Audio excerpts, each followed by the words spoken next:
Good evening, Illumineers. Welcome back to Maleficent Mondays.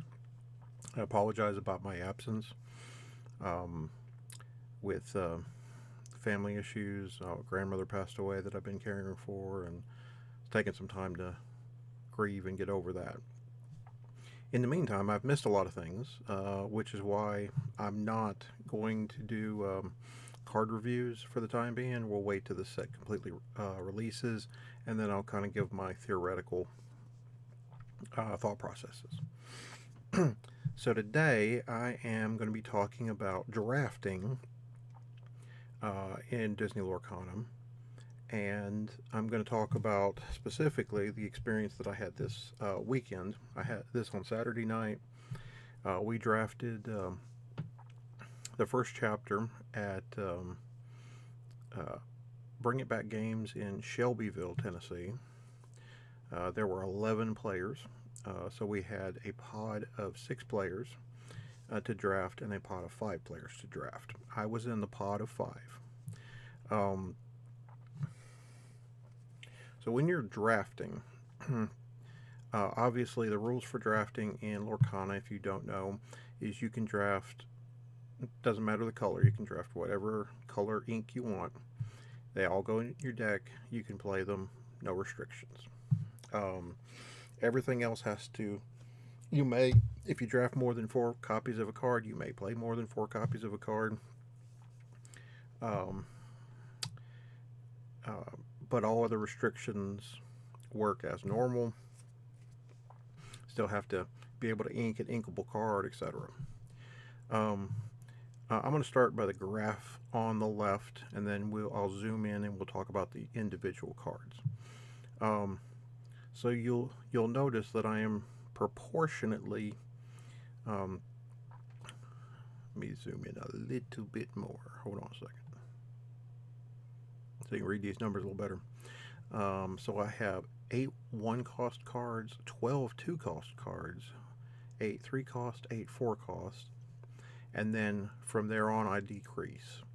I had 6 5 cost, 3 6 cost, 2 7 cost, and 1 8 cost. Um, so why is this important? You want a curve um, similar to the way in constructed, that you want a curve of being able to hit 1 drop into 2 drop into 3 drop, etc. Um, so that you're playing something at each turn and making your opponent answer every card that you play. Now, I will say, not every game did I keep or did I have a 1 costed card in my hand, even after mulliganing. So a lot of games it was still ink something past turn. Um, and that's why I have so many 2 costed cards, because on 2 I want to absolutely play something. Um, Particularly um, the specifically I want to ramp. I want to play something like a 1 jump ahead on 2 to be able to go to 4. Um, so I had a strategy on what I wanted to do. If you have never drafted before, this is going to be an interesting episode for you. Let me get this where we can see these.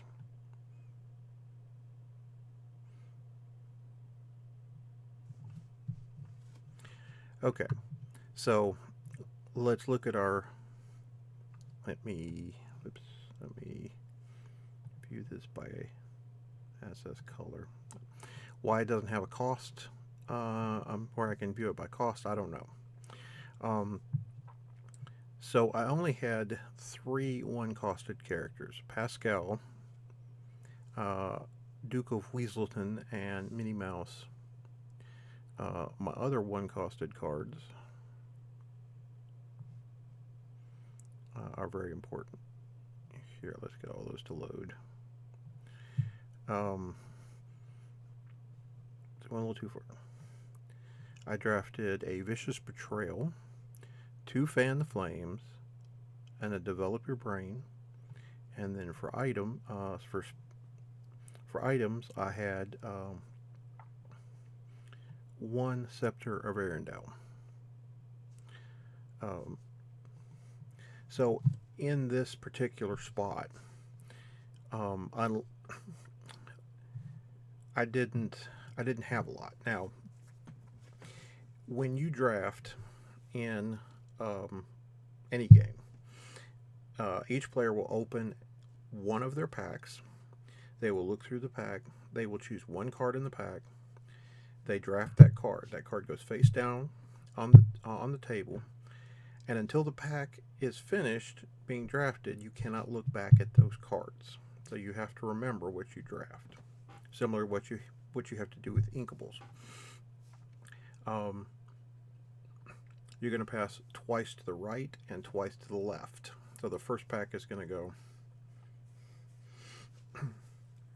to the left, second pack to the right, third pack to the left, fourth pack to the right. And it will go that way until all the cards in each of the packs are drafted. Once they have all been drafted in that pack, you get to pick up your stack of cards that you have drafted. You get to review what's in there. Normally what I do is I sort the cards, characters, items, and actions by cost. That way I know, okay, which ones am I missing? Do I need more 2-costed cards? Do I need more 3-costed cards?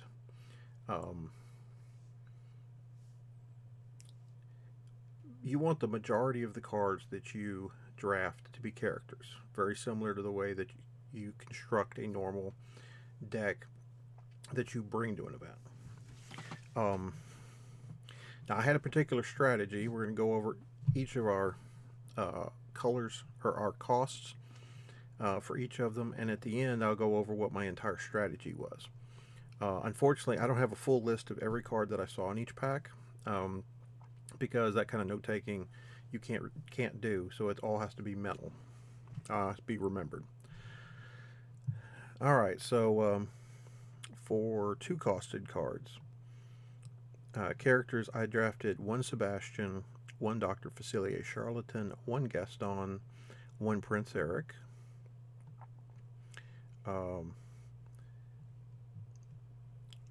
I had one Tangle, one Break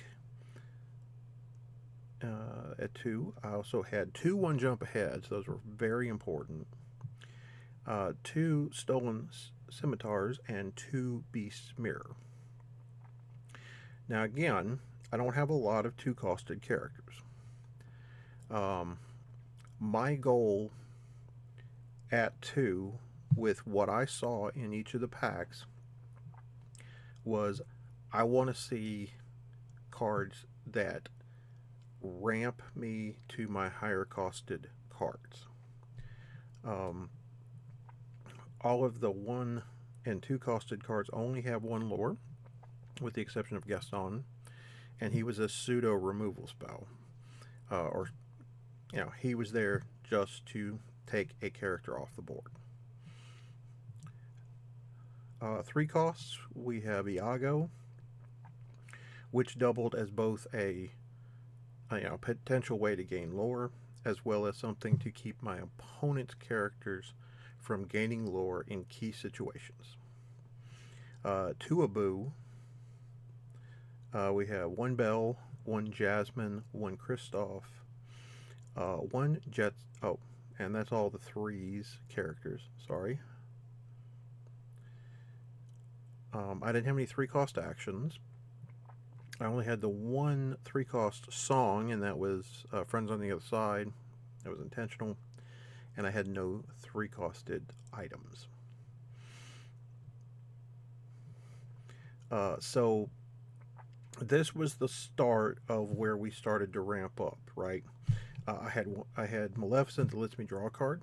I had Iago that plays the particular role of, I can give your 2 or 3 lore character reckless and force you to not gain lore that turn. during your next turn, um, which was the whole point of drafting him. Um, and in a pinch, I could simply quest with him, and then everything else had two. They were, Abu was easily taken down. Everybody else had three through willpower, so it was designed to be strong. Now the fours, this is why I wanted to ramp into fours and higher cost characters. We had one Jetsam, we had two Tinkerbells, we had a Pongo and Aurora in those fours. I had one. You Have Forgotten Me. I had one Hakuna Matata, and then I had one Eye of the Fates. Eye of the Fates was money every time I drew it, because it made my two lore characters three lore characters, and it made my one lore characters two lore characters. And it made it so I could race my opponent very easily, and they had to have, one of two specific cards really to get rid of it. Now, what you see with the fours here is I drafted 4 evasive characters at this cost. That's the reason I wanted to ramp from 2 to 4, so that I could move into the evasives phase. And if you have evasives with Eye of the Fates, it is very difficult for your opponent to deal with unless they absolutely have either A, an evasive character, or B, some sort of removal, whether it be Smash or Dragonfire, something of that nature. Now we get into the fives. So I drafted one of the Queen, a Mad Hatter, a Goofy Daredevil, a Maui, Hero to All. We've got a Donald Duck, strutting his stuff. We have Maleficent Uninvited, and then we don't have anything else. So the rest of these are going to be characters only. All right. So this lineup, what do we notice about this lineup? Maui is basically a removal card, a Dragonfire or whatever. That's what he's there for. The Queen can double as card draw, or if if I'm in a position, already in a game-winning position, and just trying to get to 20, I can just quest with her. No harm, no foul. The key characters here are Mad Hatter, Goofy, Donald, and Maleficent. Mad Hatter and Maleficent both have 3 lore. Maleficent has a 6 willpower, which means she's going to be difficult to take down from anything except like a Maui or something bigger. Mad Hatter, a 2/4. I'm going to get at least 1 card out of it, and I'm probably going to get to quest with it once, so I've already netted 3. Goofy is evasive and has 2 lore, and Donald Duck is evasive, or is 2 lore and has ward. So in those matchups where somebody has a lot of removal, he's protected. Our 6 cost. So I only have 3 6 costs. I have a Rapunzel, I have a Mufasa, and I have a Taka Heartless. So Rapunzel is both a decent body, has 2 lore, and it makes sure my opponent lose a lore. So it helps me come back into the race if I'm here, or push ahead farther to keep, which makes it darn near impossible for my opponent to catch up. Mufasa is a 4/6 with 3 lore, and Taka is everything I want in a body. He's a 5/5, or she's a 5/5, as I was told today. I can quest for 2 lore, or I can take out a character and still gain 2 lore. This card was money every time it hit the table. Why? Because I not only got one of my opponent's characters off the board, I gained 2 lore and pushed my advantage farther in my direction. 2/7 costs, I had a Mickey Mouse Artful Rogue, and I had a Triton. Both of these had 2 lore each. Triton's just 9 is dang near impossible to take down without multiple characters. And this Mickey Mouse, again, this was another card that I drafted and I included because, very simply, he this ability where I can play an action, I can stop one of your characters from questing. 1 turn sometimes is all I need. And how did Genie get here? Genie's stats are not great. I don't have another Genie to play him to shift him onto. His whole bit is he's evasive and had 3 lore. That was it. So in this deck, I had, let's see, I had 1, 2, 3, 4, 5, 6, 7 characters with evasive. That's a huge swath of characters with evasive. And darn near everybody had 2 or more lore, with the exception of Pascal and Jetsam.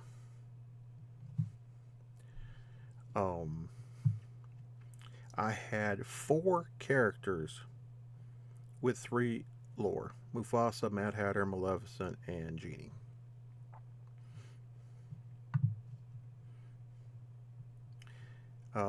So what did I end up playing? Well, I played all of the characters. I played every single character that I had, which was 31 characters. The 9 other cards that I played 1 Fan the Flames, 1 Break,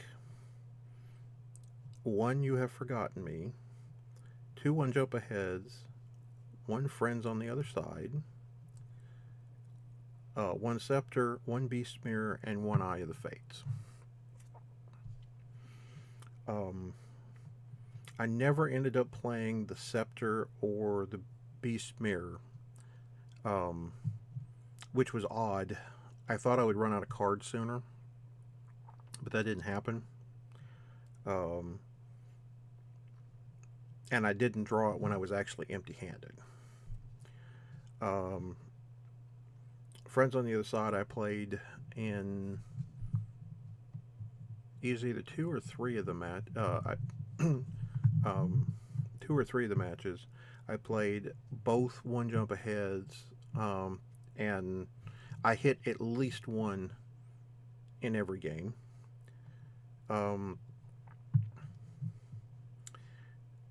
Break was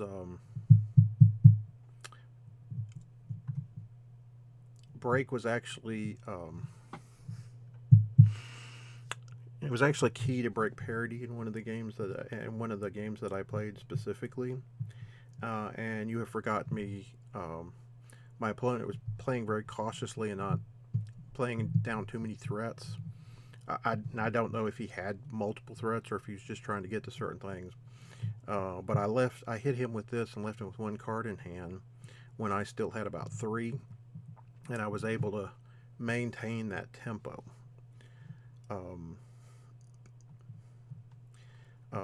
I have talked to Niv, who's obviously one of the folks that's big into the limited play.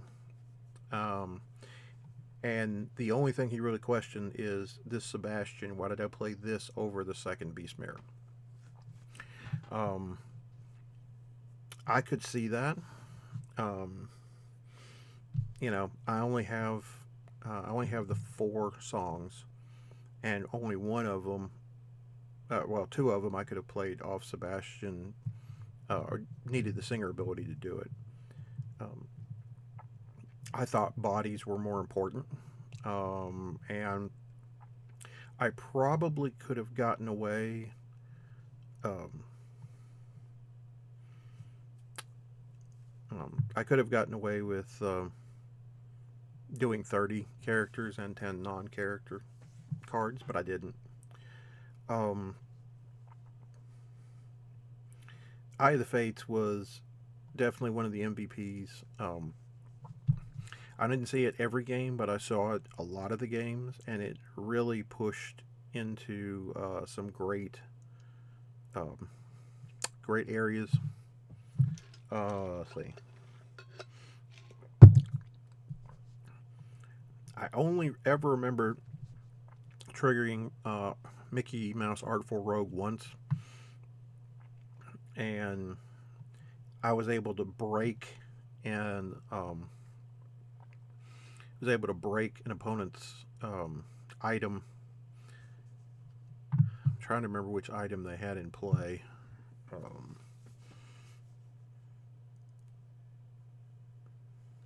think it was a Ursula's Cauldron, letting them filter their draw, which would have been fantastic.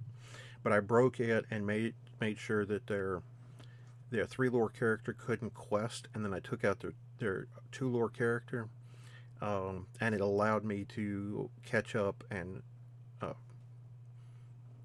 end up winning the game on the following turn. Um, I never saw Donald Duck. I ended up playing Maleficent, Rapunzel, Mufasa, and Taka a lot. I saw Maui one game. No, I saw him 2 games. The Trident and the Genie. Trident I ended up inking. Genie I never saw. Yeah. Goofy, Mad Hatter, and Queen ended up seeing play. Got into playing multiple games. Um, the Aurora never hit play. She got inked. Um, Pongo and the Tinkerbells saw play and got played a lot. I think I only ever played Jetsam once. Kristoff and Jasmine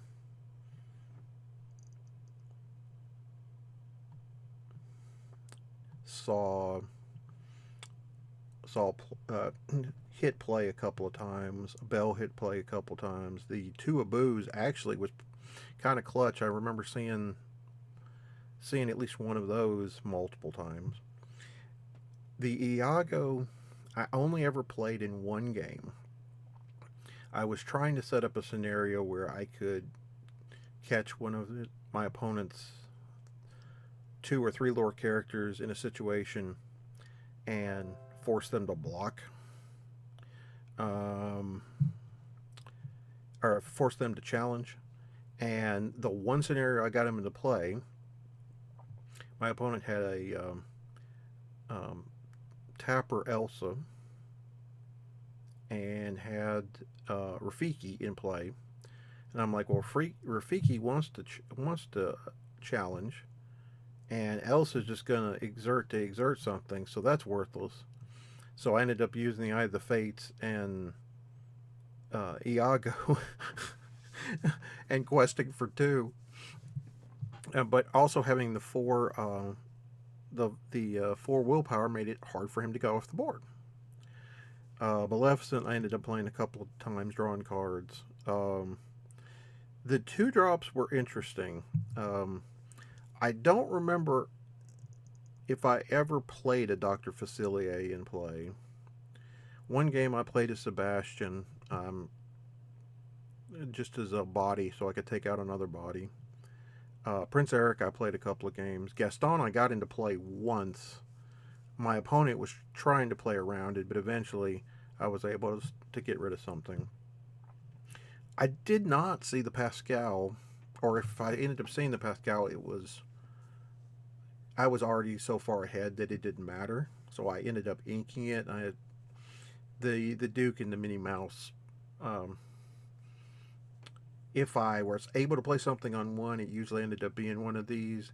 If not, most of the time they ended up being ink. So what was my strategy? my strategy obviously was I'm trying to draft as many two lore characters and three lore characters like as I can, and I prioritize trying to draft evasive characters. Um, I wanted to draft um, removal cards like Fire the Cannons and Smash and Dragonfire. Let it go. Anything that would have been decent removal. I didn't see any of those cards. Um, Almost every card that I played that I saw ended up being a character or one of these other filler cards. Um, I kind of wish I had a little bit more card draw. The Queen I never got to use to draw cards with. Most of the time, it was I need to continue my advantage or get ahead, make my opponent try to take her out, and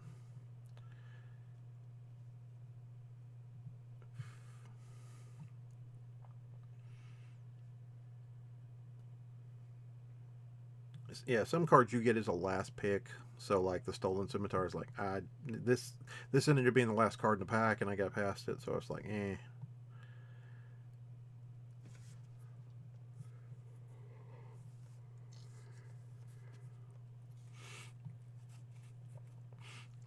And the only reason I ended up with so many actions was after I drafted the Mickey Mouse Artful Rogue, I ran into situations where I wanted to draft at least a few actions so that if I got a chance to play this, he would at least trigger. But I tried to pick my spots about what I ended up drafting. Um, the break, the develop your brain, one of the fan your flames, and you have forgotten me were ones I specifically targeted. And then the ramp spells and the friends on either side were just good. Everything else ended up just being um, not much left in the pack. Um, so yeah, this was a lot of fun. Like I said, I ended up 4-0ing the event. My first opponent gave me the best game. It was he was he was ahead. Um, he was ahead until very late, uh, but I think he got to 15 lore, and then I ended up passing him. And after I passed him, um, he passed me one additional time, and I closed the game out on the next turn. He didn't have anything else. I kept thinking he's got to have something else, and he didn't have it. But yeah, that game was those games were amazing. Um, the other players, if like since I was not questing on turn 2 or turn 3 most of the time, I was not questing until turn 4. I was playing from behind, but I knew if my deck started turning the corner, which basically means when I when I start getting two lore and three lore characters on the board, or the Eye of the Fates, and I am the one racing and pulling ahead of you, making you commit your resources to stopping my characters. I knew there was almost no chance that they could come back because of the build of the deck. It was great that I pulled the Taka because it actually allowed me to use him as a removal spell to take out something, gain 2 lore, and continue that goal, and then force my opponent to either remove him on the next turn or he's going to do it again the following turn. And that was insane value. So this is a good outline. Now, not every pack and every draft is going to be the same. So mileage may vary with what I've pulled, and depending on who you're playing against, somebody may have a similar strategy. But this was a lot of fun, and I hope to do it again soon. Thank you guys for joining me. I appreciate y'all coming back and viewing me after such a long wait. Um, it's good to be back. Until next time, no matter the game, there is no escape.